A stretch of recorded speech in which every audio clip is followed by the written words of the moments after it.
at lalo na sa iyo, Dokdi, kami ang panlabing isang pangkat na magtatalakay tungkol sa pamuraan ng 3Is.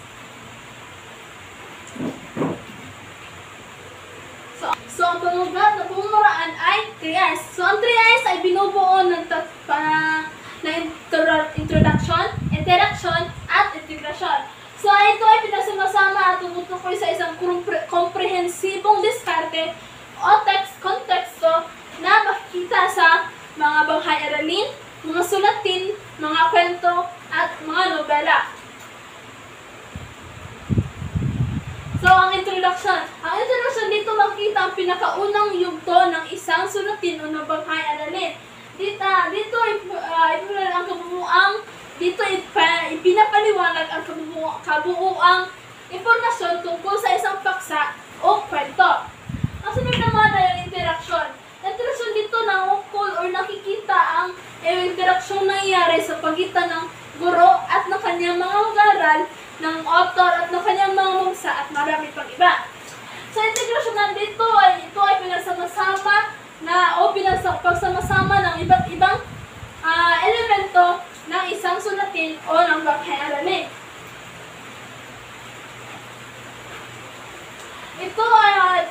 Ang 3Is ay ginagamit upang mapaunlad o mahanay ng tama ang isang sulatin o banghay-aralin. Dito rin makita ang collaborative na pag-aaral ng ng discussion ng isang guro sa kanyang mga aral, pang mahalagang aral ng isang author sa kanyang mga mabasa. Ang susunod naman ay katangian ng 3Is. Ito ay ilalahad o ito ni Binibining Gasta. Ito ay karaniwang paunang yugto na nagsisilbing panimulang punto para sa isang proseso o isang paksa. So, dito makikita ang maikling paliwanag ng paksa at dito magbigay ng kabuuan ng paksa. Nagbibigay kalaman. Ito ay naglalayong nagbigay ng mahalagang impormasyon at konteksto.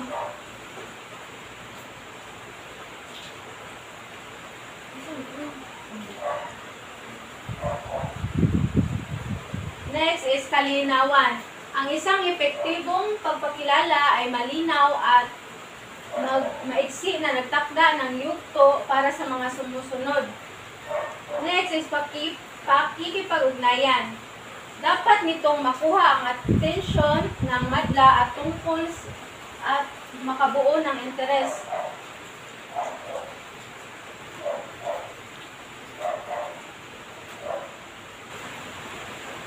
Katangian ng interaction.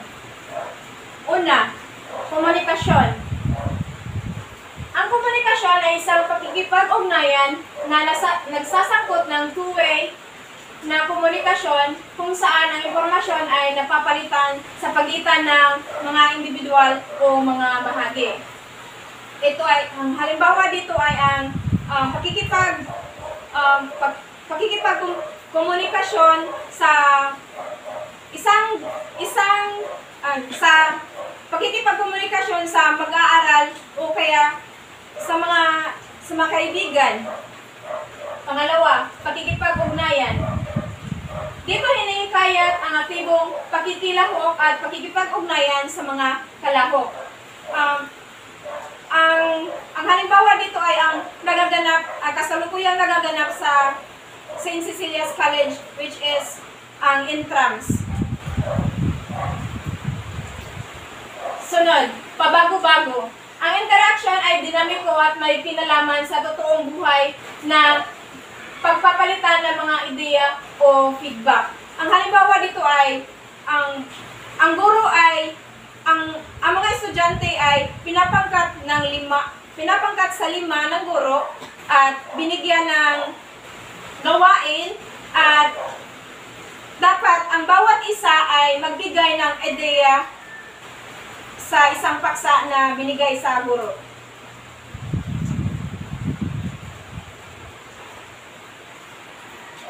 katangian ng integrasyon ay tatalakayin ni Binibining Rejoy. Katangian ng integrasyon. Una, pagkakaisa. Sa isang, ito ay naglayong pagsasama-samahin ng iba't ibang elemento o sangkap upang gumana ng magkakaugnay sa kabuuan. So, ang pag-isa, ito ay ang pagsama-sama ng isang ideya o kaalaman ng bawat isang miyembro ng grupo upang makabuo ng isang malikhaing pangusap o aktibidades. Pangalawa, synergy. Ito ay naglalayong lumikha ng mga synergy sa pamamagitan ng pagsama-sama ng iba't ibang bahagi upang mapahusay ang pagharatang ideas. So, ang synergy ay, ito ay ang buod ng isang ideya or ng isang paksa o kwento na nagbibigay ng aral sa mga mambabasa o nakikinig. Panghuli ang koordinasyon. Ito ay pagsama-sama ay kadalasan ng kailangan ng koordinasyon at paghahanap ng iba't ibang aspeto upang makita ang isang karaniwang layunin. So, ang koordinasyon nito ay ang paghahanay-hanay ng isang pangyayari sa nasabing kwento o ang paghanay-hanay ng mga dapat gawin ng isang guro sa kaniyang banghay-aralin. So, ang mga katangiang ito ng 3Is ay pinagsama-sama upang makabuo ng isang malikhain at magandang diskusyon sa mga mag-aaral. At susunod naman, kami ay magbigay ng isang halimbawa tungkol sa pamuraan ng 3Is.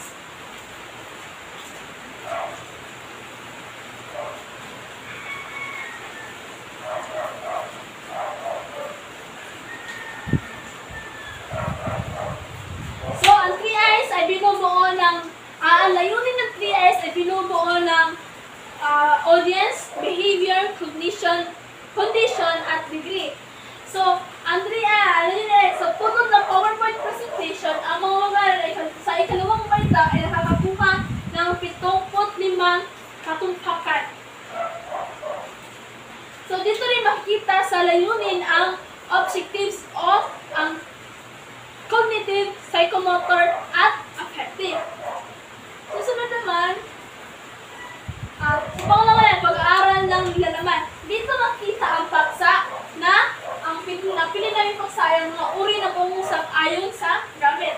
Dito rin makita ang sanggunian. Ang sanggunian naman ay ito ay ang pinagkuhanan ng impormasyon o kaalaman tungkol sa amin na piling paksa. Ang pangatlo naman ay ang kagamitan. Ang kagamitan ay siyang ginagamit ng isang guro o ng manulat sa pagtatalakay o pagbibigay ng informasyon sa mga mag-aaral o magbabasa. So, ang ginagamit namin ngayon ay PowerPoint presentation. So, sa pangatlo naman ay ang pamamaraan ng pag-aaral tungkol sa 3Is. So, ito ay ang paghahanay-hanay ng mga dapat gawin ng isang guro pagpasok sa silid-aralan at dapat gawin ng mga estudyante. Una, panalangin. Pangalawa, pagbati. At pangatlo naman ay ang pagsuri ng attendance o pag-aayos ng mga upuan at pupulot ng mga basura sa ilalim ng upuan. So, ang susunod naman ay tamang aralin ay tatalakay ni Binibining Gasta. Bigay ang kabuuang ideya o paghalatang ideya tungkol sa paksang tatalakayin o kwentong mga itatalakay ng isang or ibabahagi ng isang manulat. So, ang interaksyon naman dito makikita o dito nauupo na pagkikipag-ugnayan ng guro sa kanyang mag-aaral sa pamamagitan ng pagbigay ng mga aktibidades at ang interaction ay dinamiko at may kinalaman sa totoong buhay na nagpapalitan ng mga ideya o feedback.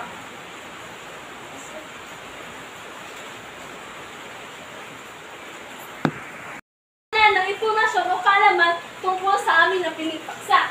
Ang pangatlo naman ay yung kagamitan. Ang kagamitan ay yung mga ginagamit sa pagsusulat o pagdidiskusyon sa mga mag-aaral. At ang halimbawa ng aming ginagamit ngayon ay PowerPoint presentation. So, pangatlo naman ay ang pamamaraan ng pag-aaral ng 3Is.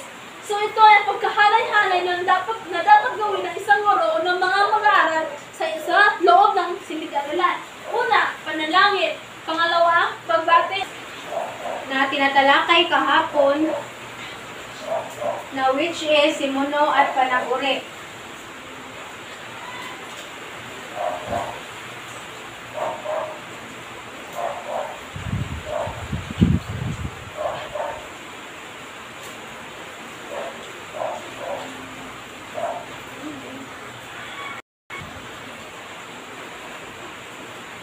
Susunod naman ang pagganyak o motivasyon para sa mag-aaral tungkol sa paksang tatalakayin ngayon. Interaction. Dito nakapaloob ang mga aktibidades na ibibigay ng guro. Sa susunod naman, itinalakay ni Sistoso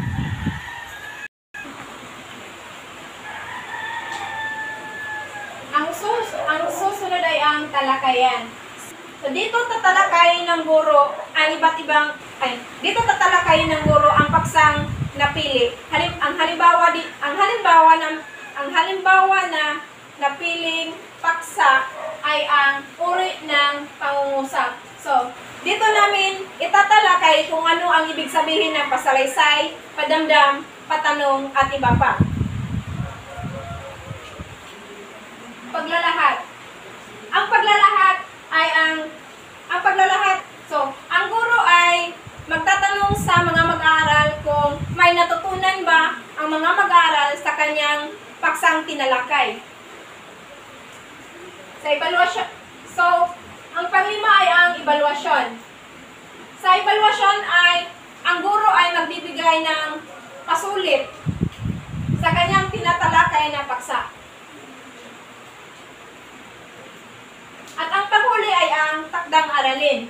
Sa takdang aralin, dito nakapaloob ang tatalakaying paksa para bukas.